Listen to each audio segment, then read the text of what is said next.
South ఇండియాలోనే అతి తక్కువ ధరలకి రత్నాలనందించే ఏకైక సంస్థ 6JVR. త్రినయని సీరియల్లో తిలోత్తమగా తెలుగు ప్రేక్షకులకు పరిచయమైన పవిత్ర జయరాం మృతి సంచలనం సృష్టించింది. తెలుగు కన్నడ సీరియల్ ఇండస్ట్రీని షాక్కు గురిచేసింది. తన కో ఆర్టిస్ట్ చంద్రకాంత్తో బెంగళూరు నుంచి హైదరాబాద్కు తిరిగి వస్తుండగా ఆమె రోడ్డు ప్రమాదంలో మృతి చెందింది. ఆమె చనిపోయిన 5 రోజులకే చంద్రకాంత్ ఆత్మహత్య చేసుకుని ప్రాణాలు వదిలాడు.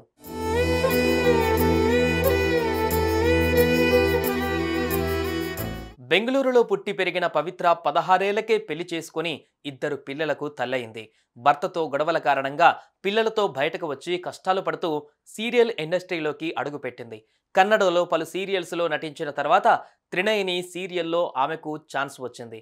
దీంతో తెలుగు ప్రేక్షకులకు సుపరిచితురాలు అయ్యింది. ఇంతలోనే ఆమెకు షూటింగ్ సెట్స్లో చంద్రకాంత్ పరిచయం అయ్యాడు.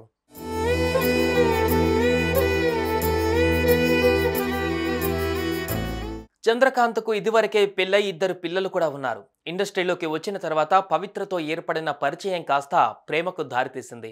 ఫలితంగా చంద్రకాంత్ తన భార్య పిల్లలను దూరం పెట్టి పవిత్రతో కలిసి ఒకే ఇంట్లో ఉంటున్నాడు.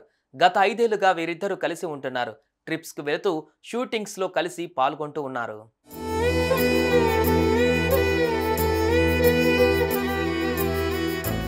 ఈ క్రమంలో కన్నడ సినిమాకు సైన్ చేయడం కోసమని బెంగళూరు వెళ్లిన వీళ్లు తిరిగి వస్తుండగా రోడ్డు ప్రమాదానికి గురయ్యారు.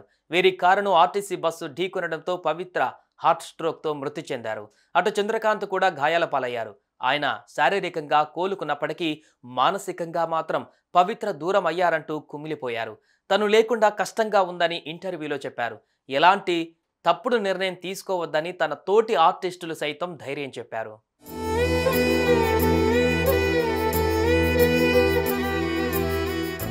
ఇంతలోనే 2 రోజుల క్రితం చంద్రకాంత్ సోషల్ మీడియాలో ఓ పోస్ట్ పెట్టారు. నాన్న ప్లీజ్ వెయిట్ ఫర్ 2 days రా అని వీడియో పోస్ట్ చేశారు. ఈ క్రమంలో ఆయన ఆత్మహత్య చేసుకునేలా ఉన్నారని, అతనికి ధైర్యం చెప్పాలని కామెంట్స్లో అభిమానులు తెలిపారు. తాజాగా సుమన్ టీవీకి ఇచ్చిన ఇంటర్వ్యూలోనూ ఆయనకు ధైర్యం చెప్పారు. అయినా సరే ఆయన ఆత్మహత్య చేసుకున్నారు.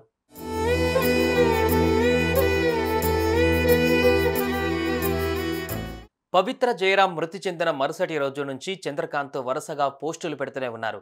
పాప, నాన్న, మిస్ యూ అని వీడియోలు షేర్ చేస్తూ వచ్చారు.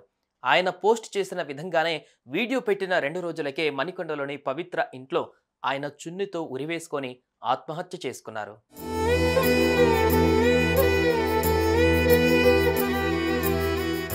పవిత్ర లేనిది తన జీవితం లేదని, తనకు జీవితమిచ్చిన దేవత పవిత్ర అని, పవిత్రను ఉంచి తనను తీసుకుని వెళ్ళినా అయిపోయేదని ఆయన ఆఖరి ఇంటర్వ్యూలో తెలిపారు. ఇప్పుడు ఆయన మృతి విషయం అందరినీ షాక్ గురిచేసింది.